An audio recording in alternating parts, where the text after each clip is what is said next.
ଜୟ ଜଗନ୍ନାଥ। ଶୁଭ ସକାଳ। ମୁମ୍ବାଇ ସହରର 10 କିଲୋମିଟର ଦୂରରେ ଏହି ଖୁବସୁରତ ଏଲିଫାଣ୍ଟା ଫେମସ୍ है। 1987 ମସିହାରେ ତିଆରି ହୋଇଥିବା ଶିବଲିଙ୍ଗ ବି ମଧ୍ୟ ଅଛି, ଆପଣ ଦେଖିପାରିବେ। ବହୁତ ସୁନ୍ଦର ଦିଶୁଛି, ଏବେ ବି ବହୁତ ଭଲ ଅଛି, ଆପଣ ଯାଇ ଦେଖିପାରିବେ। ଏଟା ଯିବା ପାଇଁ ପ୍ରଥମେ ଆପଣ ଟ୍ରେନରେ CST ଷ୍ଟେସନ ଆସିବାକୁ ପଡ଼ିବ। CST ଷ୍ଟେସନର ବାହାରକୁ ଆସିଲା ପରେ ଯାହାକି ଟ୍ୟାକ୍ସି ଷ୍ଟାଣ୍ଡ ମିଳିବ। ଟ୍ୟାକ୍ସି ଷ୍ଟାଣ୍ଡରୁ ଆପଣ ଗେଟ୍ ଅଫ୍ ଇଣ୍ଡିଆ ଯାଇପାରିବେ।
ପହଞ୍ଚିଲା ପରେ ଆପଣଙ୍କୁ ଟିକେଟ୍ କାଟିବାକୁ ପଡ଼ିବ ଏଲିଫାଣ୍ଟା ଯିବା ପାଇଁ। ଇଏ ହେଉଛି ଗେଟ୍ ଅଫ୍ ଇଣ୍ଡିଆର ଗେଟ୍।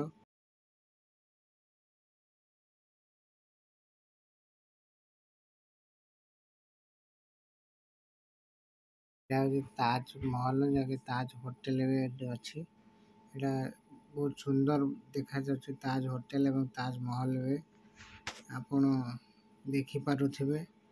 ଏଇଟା ଗେଟ୍ ଅଫ୍ ଇଣ୍ଡିଆର ଦୃଶ୍ୟ। ଏଠି ବହୁତ ବାହାର ଦେଶରୁ ଆସୁଥିବା ଲୋକ ସବୁ ଏଠି ଯାହାକି ବୁଲିବା ପାଇଁ ଆସନ୍ତି। ବହୁତ ସୁନ୍ଦର ଜାଗା ଏଇଟା। ଏଠୁ ଏଲିଫାଣ୍ଟା ଯିବା ପାଇଁ ବୋଟରେ ମଧ୍ୟ ଯାଇପାରିବେ ଆପଣ। 290 ଟଙ୍କା ଟିକେଟ୍ କାଟିକି ଯାହାକି ବୋଟରେ ଗଲା ପରେ 1 ଘଣ୍ଟା ଲାଗିବ।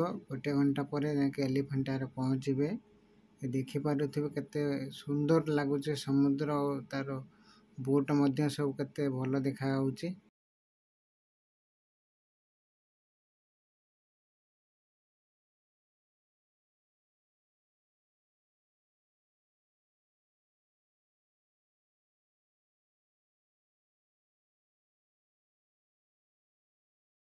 କିଛି ବାଟ ଗଲା ପରେ ଯାହାକି ବଡ଼ ବଡ଼ ଜାହାଜ ସବୁ ମଧ୍ୟ ଲାଗିଛି, ଆପଣ ଦେଖିପାରୁଥିବେ କେତେ ସୁନ୍ଦର ଭାବରେ ଜାହାଜ ସବୁ ରହିଛି। ସମୁଦ୍ର ମଝିରେ ଆପଣଙ୍କୁ ଦେଖିବାକୁ ମିଳିବ ବହୁତ ସାରା ଜାହାଜ, ଏଇଭଳିଆ ବଡ଼ ବଡ଼ ଜାହାଜ ଆପଣ ଦେଖିପାରୁଥିବେ। ଏଇଟା ହେଉଛି ଏଲିଫାଣ୍ଟାର ଯାହାକି ପାହାଡ଼। ଏଇଠି ଦେଖାଯାଉଛି କେତେ ସୁନ୍ଦର ଦେଖାଯାଉଛି ପାହାଡ଼ ମଧ୍ୟ। ଆଉ ଅଳ୍ପ ସମୟ ମଧ୍ୟରେ ଏଲିଫାଣ୍ଟାରେ ଆମେ ପହଞ୍ଚିଯିବୁ। ସେଠିକାର ବି ଦୃଶ୍ୟ ମଧ୍ୟ ଦେଖେଇବୁ ଆପଣଙ୍କୁ, ଆପଣ ଦେଖିପାରିବେ କେତେ ସୁନ୍ଦର ଲାଗୁଛି ଏଲିଫାଣ୍ଟା। ଏଲିଫାଣ୍ଟାରୁ ଓହ୍ଲାଇଲା ପରେ ଯାହାକି ଏଠି ଟୟ ଟ୍ରେନରେ ଯାଇକି ଆପଣ ଏଲିଫାଣ୍ଟାର ଯେଉଁ ଅଛି ଗୁମ୍ଫା ଗୁଡ଼ିକ ସେଗୁଡ଼ା ମଧ୍ୟ ଦେଖିପାରିବେ। ଦେଖିବେ କେତେ ସୁନ୍ଦର ଲାଗୁଛି ଟୟ ଟ୍ରେନ୍, ଯାହାକି ଆର ମୂଲ୍ୟ 12 ଟଙ୍କା, ଯିବା ଆସିବା ପାଇଁ 12 ଟଙ୍କା ରହିଛି। ଆପଣ ଚାଲିକି ବି ମଧ୍ୟ ଯାଇପାରିବେ ଏଠୁ।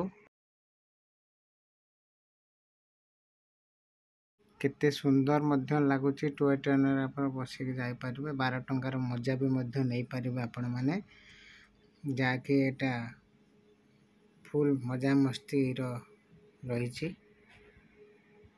ପ୍ରତ୍ୟେକ 10 ମିନିଟରେ ଗୋଟେ ଟ୍ରେନ୍ ଆସିବ, ଯାହାକି ଏଲିଫାଣ୍ଟାର ନିକଟରେ ଛାଡ଼ିଦେବ। ଟୟ ଟ୍ରେନ୍ ଓହ୍ଲାଇଲା ପରେ ଆପଣଙ୍କୁ ଯାହାକି ବହୁତ ସାରା ସାମଗ୍ରୀ ବି ମଧ୍ୟ ଦେଖିବାକୁ ମିଳିବ। ଷ୍ଟଲ୍ ବି ମଧ୍ୟ ସବୁ ଲାଗିଛି ଆଉଟ୍ ସାଇଡ଼୍ରେ। ବହୁତ ବିଭିନ୍ନ ପ୍ରକାରର ଜିନିଷ ବି ଦେଖିବାକୁ ମିଳିବ ଆପଣମାନଙ୍କୁ।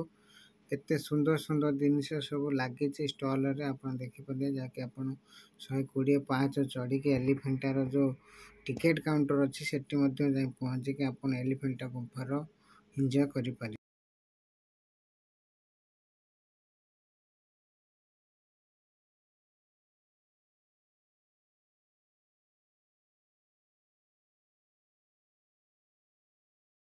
ଇଏ ହେଉଛି ଏଲିଫେଣ୍ଟାର ଟିକେଟ୍ କାଉଣ୍ଟର। ଏଠୁ ଟିକେଟ୍ ମଧ୍ୟ ଜଣକା 40 ଟଙ୍କା ଲେଖା ଟିକେଟ୍ କାଟିକି ଆପଣ ଏଲିଫେଣ୍ଟାର ଗୁମ୍ଫା ଭିତରେ ଯେଉଁ ମନ୍ଦିରର ଯେଉଁ ଦୃଶ୍ୟ ଅଛି ଆପଣମାନେ ସେଗୁଡ଼ାକ ସବୁ ଦେଖିପାରିବେ, ଯାଇକି ଏନ୍ଜୟ ବି ମଧ୍ୟ କରିପାରିବେ। ଇଏ ହେଉଛି ଏଲିଫେଣ୍ଟାର ଗୁମ୍ଫା ନମ୍ବର 1, ଯାହାକି ଆ ଭିତରେ ବହୁତ ସାରା ମୂର୍ତ୍ତି ବି ମଧ୍ୟ ଅଛି। ଶଙ୍କର ଭଗବାନଙ୍କର ବି ମୂର୍ତ୍ତି ଅଛି ଆ ଭିତରେ, ଆପଣ ବୁଲିକି ଦେଖିପାରିବେ। ଇଏ ହେଉଛି ନଟରାଜଙ୍କର ମୂର୍ତ୍ତି, କେତେ ସୁନ୍ଦର ଭାବରେ ତିଆରି ହୋଇଛି ଆପଣ ମଧ୍ୟ ଦେଖିପାରୁଥିବେ। ଯାହାକି ଅଧେ ଭାଙ୍ଗିଗଲାଣି, ଆଉ ଅଳ୍ପ ଅଳ୍ପ କିଛି ଅଛି। ଯାହା ଅଛି ସେ ମଧ୍ୟ ବହୁତ ସୁନ୍ଦର ଲାଗୁଛି, ଆପଣ ଦେଖିପାରୁଥିବେ।